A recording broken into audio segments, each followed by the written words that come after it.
नाज़रीन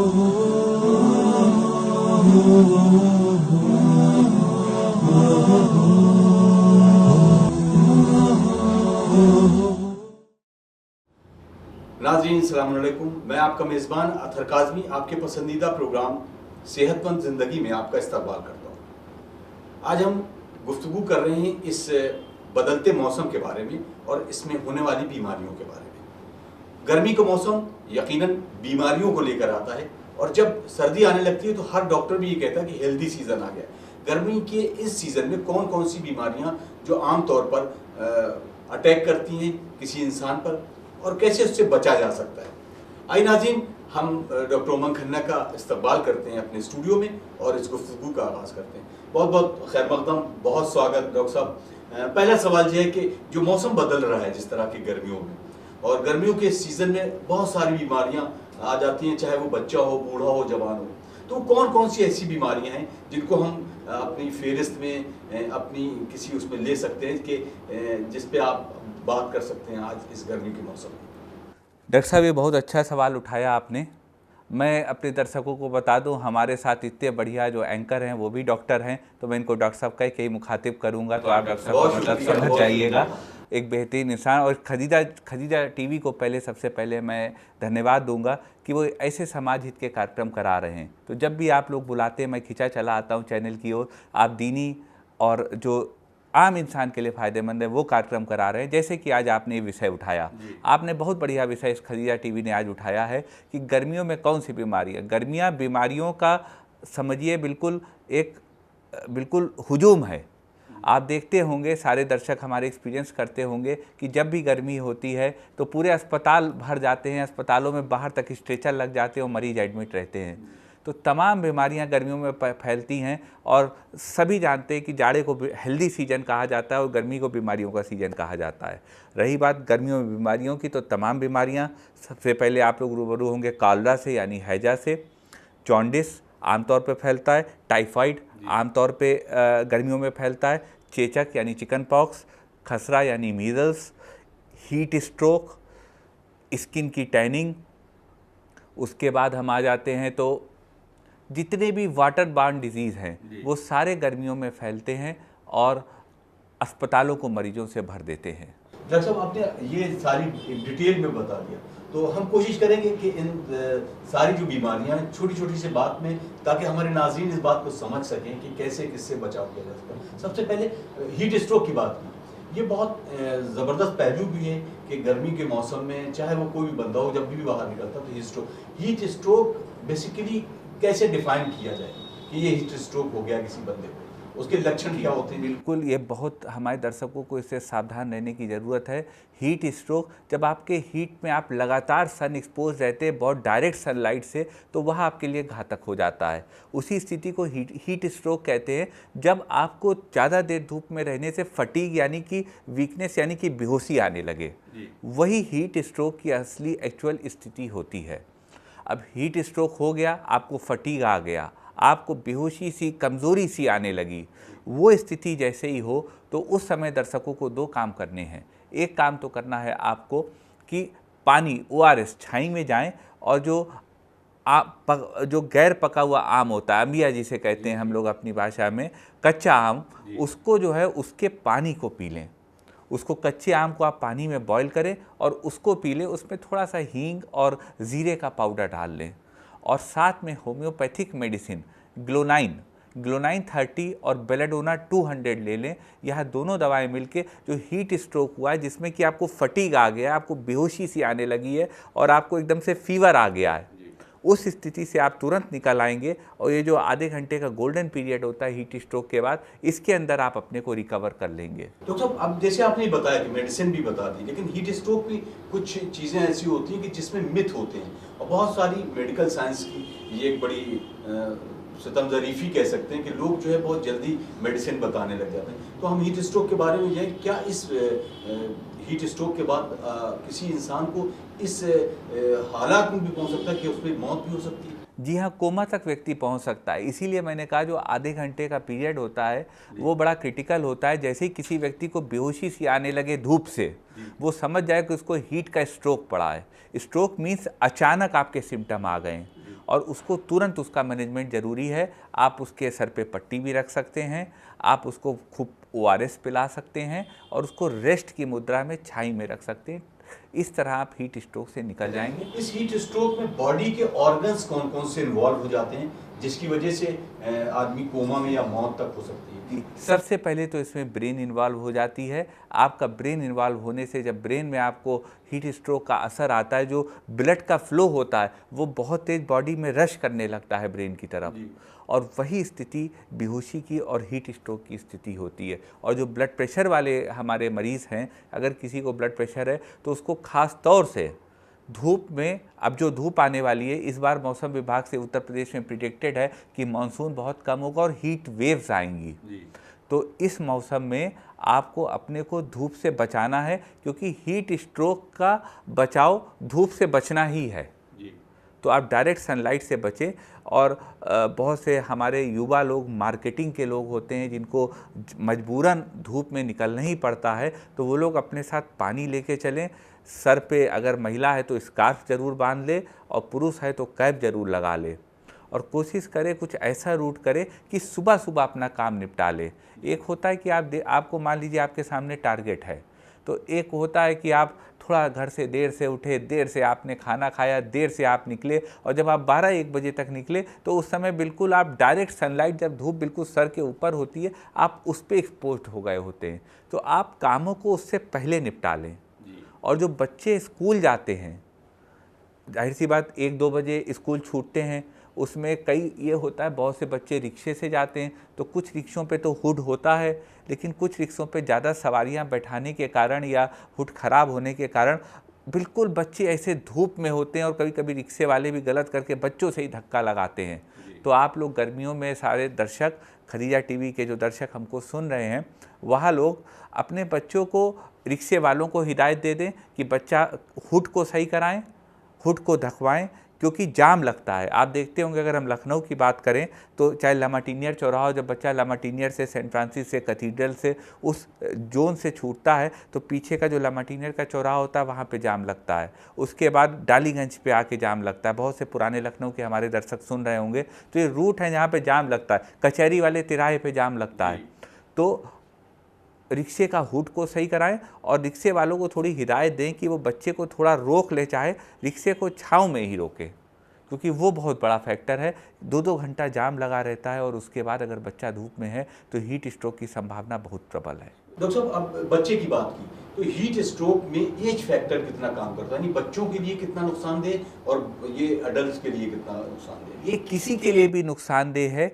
एडल्ट्स के लिए थोड़ा नुकसानदेह इसलिए हम कह सकते हैं क्योंकि एडल्ट्स में रेजिस्टिव पावर कम हो जाती है।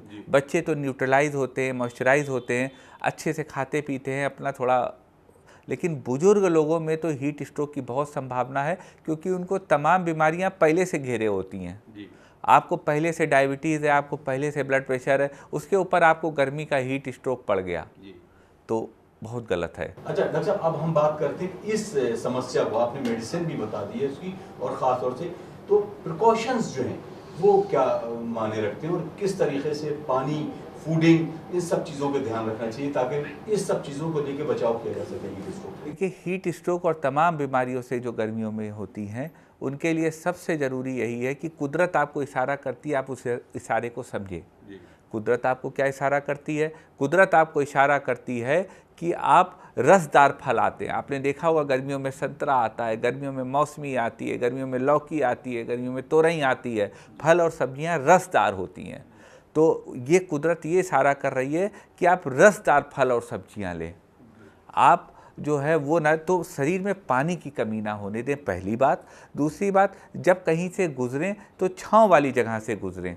पेड़ तो अब नहीं रहे लखनऊ में आबादी के कारण, लेकिन जो है वो छाई की जगह फिर भी आपको चबूतरे, गली कूचे मिल जाएंगे। तो अगर आप कहीं जा रहे हैं तो गली कूचे होते हुए चले जाएं, या जहाँ छाँव की जगह वहाँ 2 मिनट रेस्ट करके जाएं, लेकिन अपने को ज़्यादा स्ट्रेन पर ना लें। अगर आपने अपने को ज़्यादा स्ट्रेन पर ले लिया तो बहुत संभावना है कि आप हीट स्ट्रोक के शिकार होंगे। डॉक्टर साहब, बहुत बहुत शुक्रिया। अब हम दूसरी बीमारी की तरफ पलटते हैं, क्योंकि हम आज इस वक्त बहुत कम है, लेकिन इसी वक्त में हम चाहते हैं कि बहुत सारी बीमारियां जो हैं वो कवर हो जाएं। हम जॉइंटिस की बात करते हैं, क्योंकि इस मौसम में जॉइंटिस भी बहुत अटैक करता है उस पर। तो मेन सबसे बड़ी चीज़ कि जॉन्डिस के लक्षण क्या होते हैं, कैसे अब पता किया जाए कि सिर्फ आंखें पीली हो जाने से कि जॉन्डिस कहलाएगा या किस और भी लक्षण? तमाम सिम्टम है। सबसे पहले बता दें, जॉन्डिस आपका हेपेटाइटिस ए के इन्फेक्शन के वायरस से होता है। यह वाटर बॉर्न डिजीज़ है और गर्मियों में बहुत कॉमन है। 2 से 3 हफ्ते तक जॉन्डिस रहता है, उसके बाद ये ठीक हो जाता है अगर आप बेड रेस्ट कर लें। अब सबसे बड़ी बात आती है जल्दी पहचान जाना, जो आपने बात उठाई डॉक्टर साहब, बहुत वाजिब बात है कि आप कैसे पहचान लें कि जॉन्डिस है। सबसे पहला तो यही हो गया इक्टेरस, जिसे कहते हैं आँखों का पीलापन। दूसरा, आपकी पेशाब पीली होने लगती है, आपकी स्किन पीली होने लगती है और आपको वीकनेस आने लगती है।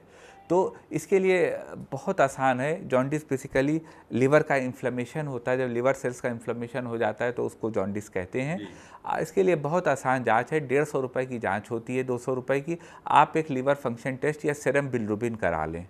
बिलिरुबिन अगर आपकी 1.2 से ऊपर है, 1.2 से 2 के बीच में लेटेंट जॉन्डिस होता है और 2 के ऊपर दिखने वाला जॉन्डिस होता है, जिसका आपको मेडिकेशन की तुरंत ज़रूरत है।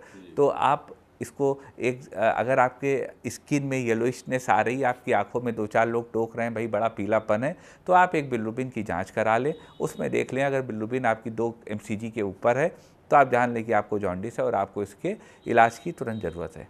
डॉक्टर साहब, अब ये इससे लीवर की आपने बात की कि जॉन्डिस भी एक बड़ा खतरनाक चीज़ है और उसमें इफेक्टेड लोग जो है वो कभी कभी बहुत लैपलाली करते हैं, जिसको हम ये कहें कि प्रिकॉशन से दूर भागते हैं। तो सबसे बड़ी चीज़ है कि इसमें आपने बेड रेस्ट की बात की, क्या जॉन्डिस के साथ साथ लीवर के प्रॉब्लम्स के साथ साथ कुछ ऐसी भी चीज़ें हैं कि जिससे हम बचा जा सकता है पहले से कि हम प्रिकॉशन ले लें? बिल्कुल बिल्कुल बचा जा सकता है और precaution is always better than cure. सबसे बड़ी चीज़ है, पानी को आप बॉईल करके पी लें तो बहुत अच्छा है। पानी आपको साफ़ पीना चाहिए।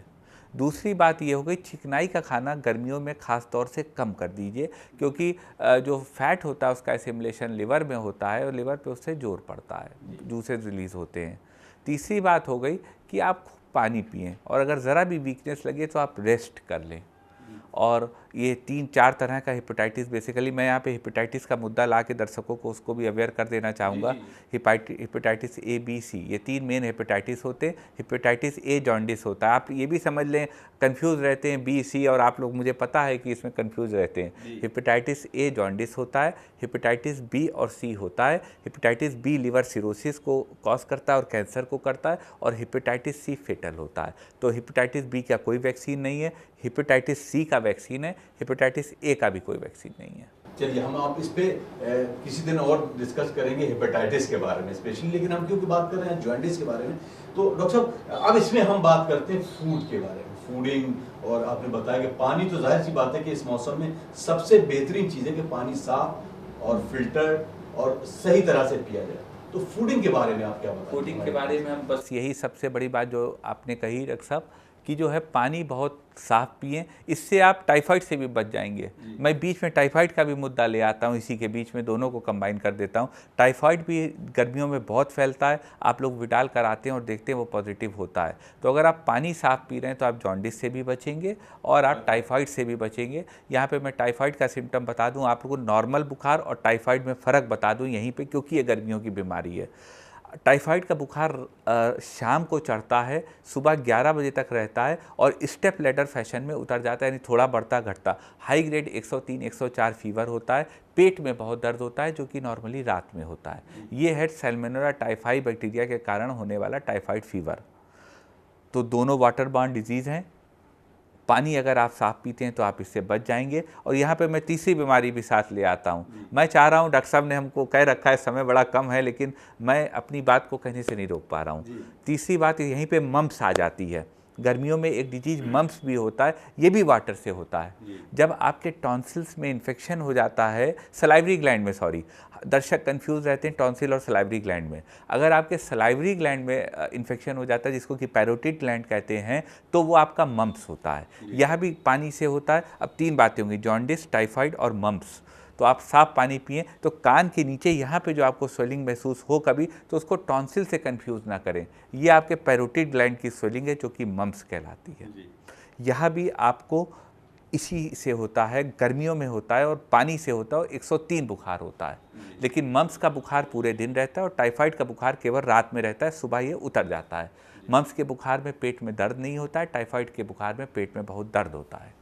अरे बहुत, मतलब आपने पूरी इस छोटे से वक्त में सारी चीज़। तो डॉक्टर साहब अब हम इलाज की तरफ आते हैं, क्योंकि आपने जिससे बात की तो पहले तो हम बात कर रहे थे फूड के बारे में कि पानी तो बहुत इंपॉर्टेंट है। अब हम फूड के बारे में बात कर रहे हैं, जॉइंटिस, टाइफाइड और मम्प्स के बारे में। तो वो फूडिंग के बारे में बता दें ताकि हमारे जो नाजरीन हैं वो अवेयर हो जाए इस बारे में कि उनके खान पान को भी ध्यान रखा जा सकता है और बहुत सारी बीमारियों से बचा जा सकता है। देखिए, फूडिंग के लिहाज से पहले हम लोग जॉन्डिस की बात कर लें। आपको फैटी फूड नहीं खाना है और कंप्लीट बेड रेस्ट करना है। ये दो चीज़ें अकेले आपका जॉन्डिस सही कर देंगी, तीसरी आपको किसी चीज़ की ज़रूरत नहीं है। फिर आता है टाइफाइड। टाइफाइड क्योंकि इसका बैक्टीरिया आपके इंटेस्टाइन में होता है, तो आपको बहुत हल्का खाना खाना है, क्योंकि आप ज़्यादा भारी खा लिए तो आपके पेट में बहुत तेज टाइफाइड में दर्द उठेगा और आंतों का परफोरेशन तक हो सकता है। तो आपको खाना हल्का खाना है। और मम्प्स के सिलसिले में आपको पानी गुनगुना पीना है और इसका तुरंत इलाज कराना है, क्योंकि ये ट्यूब तक ब्लॉक कर देता है। फिर मैं तीनों चीज़ों की यहाँ पे दवा भी जोड़ देना चाहता हूँ अपने दर्शकों के लिए। अगर आपको ज़रा भी पीलापन लगे तो आप चेलिडोनियम मदर टिंचर आता है, केवल आप उसकी 10 बूंद 4 बार पी लीजिए, 3 दिन के अंदर आपका जॉन्डिस सही हो जाएगा। मैं ये चाहूँगा कि ये नाजरीन से भी ये अपील है कि आप ज़रा पेन और अपना कागज़ रख लें, क्योंकि होम्योपैथी मेडिसिन जो है वो डॉक्टर साहब जो बता रहे हैं उसको नोट कर लीजिए ताकि आपके आने वाले मुस्तकबिल में काम आएगी। ये डॉक्टर साहब इसको रिपीट कर दें तो ज़्यादा बेहतर। मैं पहले तीनों का इलाज बता देता हूँ। सबसे पहले बात हो जाती है जॉन्डिस की। जॉन्डिस के लिए दवा है चेलिडोनियम का मदर टिंचर। अगर आपके जॉन्डिस की दिक्कत है या पीलापन दिख रहा है तो एक चेलिडोनियम की शीशी आती है, 100 ml की शीशी ले लें, 180 रुपये की शीशी होती है और उसकी 10 बूंद 4 बार पी लें। आप देखेंगे कि आप 3 दिन में सही हो गए। Chelidonium is called king of liver. फिर आता है टाइफाइड। टाइफाइड की सबसे अच्छी दवा होम्योपैथी में बैप्टीसिया, या मैं कहूँ सिर्फ एक दवा है और वह है बैप्टीसिया। आप बैप्टीसिया टिंटोरिया 30 पावर में 2-2 बूंद दिन में 3 बार ले लें, उससे आपका टाइफाइड कंट्रोल हो जाएगा। और तीसरी बात आती है डॉक्टर साहब मम्प्स की। मम्प्स के लिए Baryta carb is the head remedy. Baryta carb 30 2-2 बूंद आप दिन में 3 बार ले लें, उससे आपका जो बढ़ा हुआ मम्प्स है उसके साथ आप बेलेडोना 200 और एकोनाइट 30 भी ले लें, या 3 दवाएं अगर आप ले लेते हैं तो आपका मम्प्स भी ठीक हो जाएगा। बहुत जल्दी में हम लोगों ने इस चीज़ को डिस्कस कर लिया और हमारे नाजरीन जो ये प्रोग्राम देख रहे हैं, नाजरीन यकीनन आपसे भी हमें इस बात की तवक्को है कि आप हमें दुआओं में याद रखें। और हम कोशिश ये कर रहे हैं कि हम अपना ईमेल एड्रेस और फ़ोन नंबर भी आपको इस स्क्रीन पर दे रहे हैं। उम्मीद ये कर रहे हैं कि आप हमें अपने सवाल भी भेजें ताकि जो यहाँ पर डॉक्टर्स आते हैं उनसे हम वो सवाल लेकर आप तक पहुँचाएँ। डॉक्टर साहब अब हम बात करें कि और जो बीमारियां चिकन पॉक्स, उस पर चिकन पॉक्स और खसरा और चेचक, इस पर भी जरा हम जानना चाहेंगे कि इसके क्या सिम्टम्स हैं, क्या लक्षण हैं, और वो हम नाजरीन को पहुंचाना चाहेंगे। बात हो रही थी चिकन पॉक्स के विषय में, आपने बहुत ठीक बात उठाई डॉक्टर साहब। चिकन पॉक्स इस समय बहुत फैलता है और तमाम हमारे दर्शक होम्योपैथी की चेचक खसरे से बचाव की दवा लेने तमाम होम्योपैथिक डॉक्टर और मेडिकल स्टोर्स पे जाते भी होंगे, तो आपको मालूम है चिकन पॉक्स फैलता है। अब मैं आपको बताता हूँ उसके इन्फेक्शन के विषय में। देखिए, चिकन पॉक्स बहुत इन्फेक्टिव डिजीज होता है, वायरस के थ्रू होता है और इसमें जो है स्कैब्स निकलते हैं, पपड़ियाँ, पहले छाले पड़ते हैं 2 दिन के अंदर और उसके बाद उसमें वो होते हैं, पस्ट्यूल्स होते हैं, वह स्कैब के रूप में आ जाते हैं। अब इसमें जो इम्पॉर्टेंट बताने वाली बात यहाँ है, क्योंकि वक्त कम है, वो जो पपड़ी होती है वो बहुत इन्फेक्टिव होती है। तो वो जब आपके किसी बच्चे या घर में, ये छोटे और बड़े दोनों को हो सकता है, बहुत लोगों को कन्फ्यूजन होता है कि बड़े हैं तो नहीं होगा, ऐसा नहीं है। तो जो पपड़ी निकलती है, वो पपड़ी जब हवा में उड़ती है उसमें वायरस होता है। वो जब दूसरा व्यक्ति उसके कम्युनिकेशन में आता है, क्योंकि हाईली कम्युनिकेबल डिजीज़ है, वो पपड़ी जो है उसके लगती है, वो उस वायरस के इन्फेक्शन से इन्फेक्ट हो जाता है। तो चिकन पॉक्स एक ऐसा डिजीज़ है कि अगर आपको चेचक हो रहा है तो आप बहुत सावधानी रखें, आप बहुत हल्का खाएं, सूती कपड़े पहनें, जहाँ पे आप लेटें उसके नीचे आप नीम की पत्तियाँ पलंग पे बिछा लें, क्योंकि वो डिसइंफेक्टिव होती हैं, डिसइंफेक्टेंट होती है और आपको बचाई। और लौकी, तोरई और फुल्का रोटी, उस स्तर का खाना खाएं, आपका चिकन पॉक्स 1 हफ्ते में ठीक हो जाएगा। इसकी मेडिसिन, लेकिन एक सवाल इसके बीच में मेरे एकदम जहन में आया, अक्सर करके बहुत सारे इस डिजीज़ को लेके मिथ्स भी होते हैं। तो क्या ये चिकन पॉक्स का जो इन्फेक्शन होता है वो बॉडी के इंटरनल ऑर्गन्स को भी कहीं ना कहीं बिल्कुल डैमेज करता है और ख़ास तौर से आँखों को। चिकन पॉक्स आइस पे आ जाता है, आपकी आंखें बिल्कुल इन्फ्लेमेट हो जाती हैं, रेड हो जाती हैं और आपके लिए दिक्कत का सबब बन सकती हैं। इसलिए जैसे ही आपको चेचक हो तुरंत कुशल चिकित्सक से मिले। यहाँ पर मैं दर्शकों को इसके बचाव की दवा बता देना चाहूँगा। आप लोग अक्सर स्टोर से दवा लेते हैं बचाव की, लेकिन आपको दवा का नाम नहीं मालूम होता। मैं आपको बताऊँगा दवा का नाम। होम्योपैथी में चेचक से बचाव और चेचक के इलाज की दवा एक ही है और वह है वेरोलिनम। वेरोलिनम 200 पावर में 3 खुराक आप 55 मिनट के फासले पे लेकर आप चेचक हो गया है तो उसका इलाज शुरू कर सकते हैं। और अगर आपको चेचक नहीं हुआ है तो आप वेरोलिनम 200 पावर की एक एक खुराक सुबह शाम 3 दिन तक लगातार खा के अपने को चेचक से 6 महीने तक बचा सकते हैं। डॉक्टर साहब, ये जो आपने डोज बताई है, बच्चों के लिए भी यही डोज है? हाँ जी, ये 1 दिन के बच्चे से लेकर 100 साल के बुजुर्ग तक डोज है, यही सेम है। चलिए डॉक्टर साहब, बहुत बहुत शुक्रिया। अब हम अपने तीसरे सेगमेंट की तरफ बढ़ते हैं, जिसमें क्योंकि गर्मी की हम बीमारी की बात कर रहे थे, तो इसमें हीट स्ट्रोक हो गया, इसमें हम जॉन्डिस को कर दिया, इसमें मीजल्स और चेचक इस पर डिस्कस कर दिया। हम डर्मेटोलॉजी में आते हैं, स्किन डिजीज के बारे में बात करते हैं। तो अक्सर करके जो खवातीन और जो लेडीज बाहर निकलती हैं, मेल भी, तो उनको एक प्रॉब्लम फेस करना पड़ती है सनबर्न से, तो रैशेस भी हो जाते हैं। तो इसके लिए क्या सिम्टम्स हैं कि वो रैशेस को पहचाना जाए कि ये बर्न है, ये हीट स्ट्रोक में आया है, तो कैसे आप उसको डिफाइन करेंगे? बहुत अच्छी बात उठाई डॉक्टर साहब आपने। आपने हमको ऐसे सवाल पूछ रहे हैं कि लगभग अगर आप डेविडसन अंग्रेजी की किताब मेडिकल की उठाएं तो भी उसमें यही सब बीमारियां मिलेंगी। डॉक्टर साहब हमसे सारा एक्सट्रैक्ट लिए ले रहे हैं, डॉक्टर साहब की काबिलियत है। स्किन रैशेज जो होते हैं या गर्मियों में होते हैं और तमाम मरीज रोज़ हमारे यहाँ आते हैं कि यहाँ पर खुजली हो रही है, आर्मपिट एरिया में हो रही है, इन्ग्वाइनल रीजन में खुजली हो रही है, गर्दन के पीछे खुजली हो रही है, जहाँ पे फोर्स ऑफ जॉइंट हैं, यहाँ पे अगर आपको इचिंग हो रही है, काफ़ी ज़्यादा महसूस हो रही है और रेडनेस और बर्निंग हो रही है, तो आप मान सकते हैं कि आपको रैशेस हो गए। और उन स्किन रैशेस से बचने का उपाय यही है कि जब भी बाहर आप निकलें, एक आप वो सनरोधक जो क्रीम आती हैं, सनस्क्रीन लगा के निकलें, उसके बिना ना निकलें। और वो भी क्वालिटी लें, लोकल मार्केट से परचेज़ ना करें। सनस्क्रीन लें तो बहुत अच्छी कंपनी की लें, क्योंकि उसका जो पार्टिकल होती है SPF, उसकी बड़ी वैल्यू होती है। ज़्यादा से ज़्यादा SPF की क्रीम लें, उससे आप रैशेस से बचे रहेंगे। और दूसरा जो आपके एक और इसमें होता है कि पिगमेंटेशन आ जाता है, क्लियाज़मा। गर्मी आई, लेडीज़ कहती हैं कि ब्राउन कलर आ गया, पिगमेंटेशन आ गया स्किन पे। ये और स्किन पिगमेंटेशन और स्किन रैशेस दोनों से आप इसी तरह बच सकते हैं कि आप सनस्क्रीन का इस्तेमाल करें, अपने को कवर्ड करके बाहर निकलें और कोशिश करें कम से कम निकलें। किसी चीज़ का बचाव सबसे अच्छा ही उसका इलाज होता है, तो अगर आप उसका बचाव कर ले गए तो आप रैशेस से बच जाएंगे। और अगर आपको सन से रैशेस आएँ तो और इचिंग हो रही है तो उसकी होम्योपैथी में बहुत अच्छी दवा मिजेरियम है। आप मिजेरियम 30 2 बूंद दिन में 3 बार लेकर अपने को स्किन रैशेस से होने वाली इचिंग और बर्निंग से बचा सकते हैं। और इसी में दूसरी जो मैंने बात कही पिगमेंटेशन वाली स्किन में, उसके लिए होम्योपैथी की 2 चीफ रेमेडी हैं। पहली है सीपिया। अगर आपके ब्राउन स्पॉट्स, बटरफ्लाई लाइक या क्लियास्मा, आपके हाइपर पिगमेंटेशन है, तो आप सीपिया ले लीजिए।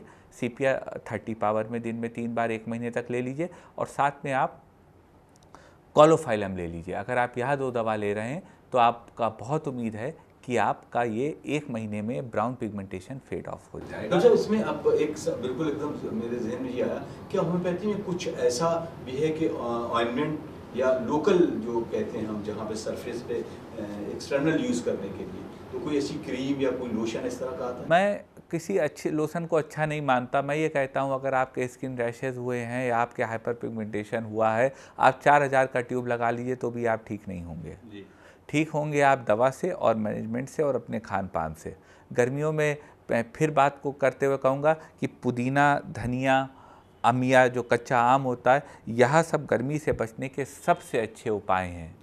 तो आप इनका सेवन करके ही सुबह निकले, बढ़िया 2 गिलास जलजीरा पी लें तो आपको दिक्कत ही नहीं आने पाएगी। आखिर में डॉक्टर साहब बहुत बहुत शुक्रिया। लेकिन आखिर में चाहेंगे सारी बीमारियों का जो कंक्लूजन है और इस गर्मी का मौसम है, इस मौसम से बचाव के तौर पर आपका एक मैसेज जो है वो हमारे तमाम दर्शकों के, नाजरीन के लिए शायद बहुत तो कारगर साबित हो। तो मैं चाहता हूँ कि आप 2 मिनट के अंदर उस मैसेज को कन्वे कर दें ताकि इस पूरी डिस्कशन का एक लबोलुआब निकल के उन तक पहुँच जाए समरी के तौर पर।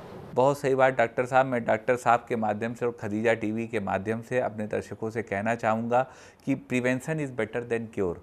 बचाव ही सबसे अच्छा इलाज है। तो गर्मी कारण जो समस्याएं आ रही हैं, इतनी देर की चर्चा में ये बात निकल के आई कि ज़्यादातर समस्याएं गंदा पानी, इन्फेक्टेड पानी पीने से आ रही हैं। तो सबसे पहले तो आप पानी पीना अपना ठीक करें। फलों और सब्जियों को बहुत अच्छे से धो लें। ये खुली हुई वस्तुएं बाज़ार की ना खाएं। जो खुले हुए फल और कटे हुए फल बाज़ार में बिकते हैं ये ना खाएं। फल कुदरत कवर्ड करके बेचती है, अपने आप छीलें और उन फल को खाएं। प्लेंटी ऑफ फ्लूइड्स लें।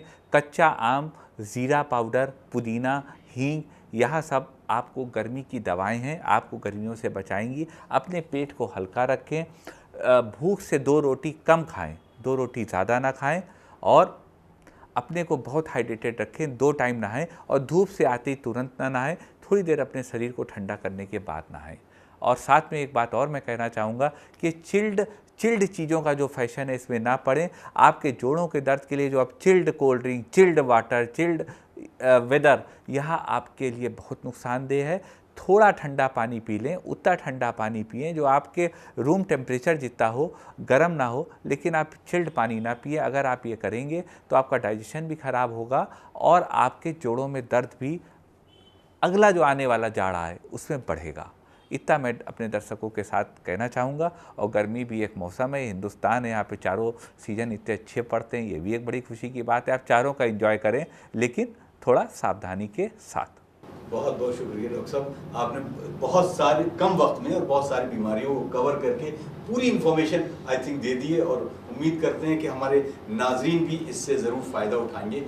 नाजरीन, ये था आपका पसंदीदा प्रोग्राम सेहतमंद ज़िंदगी और हमसे महल गुफ्तगू थे डॉक्टर उमंग खन्ना, जाने माने मशहूर चिकित्सक होम्योपैथी। तो जाहिर सी बात है कि आप उम्मीद करते हैं कि डॉक्टर साहब के बताए हुए उन नुस्खों पर अमल करेंगे ताकि आप अपनी सेहतमंद ज़िंदगी को और सेहतमंद बना सकें और अपने इर्द गिर्द गंदगी और बहुत सारी चीज़ों को दूर करें ताकि आप खुशगवार माहौल में खुशगवार ज़िंदगी गुजारें। उम्मीद करते हैं नाज़रीन आपको ये प्रोग्राम पसंद आया होगा। नीचे बताए हुए ईमेल एड्रेस पर और ईमेल आईडी पर और ये टेलीफोन नंबर पे अपने सवालात हम तक पहुंचाएं ताकि हम कोशिश करें कि इन बताए हुए जो उन एक्सपर्ट से हम आपके जवाबात आप तक पहुंचा सकें। अपने मेज़बान अतहर काज़मी को इस दुआ के साथ इजाज़त दीजिए कि हम किसी और प्रोग्राम में किसी और शख्सियत से आपको फिर रूबरू कराएंगे। वस्सलामु अलैकुम वरहमतुल्लाहि वबरकातुहू।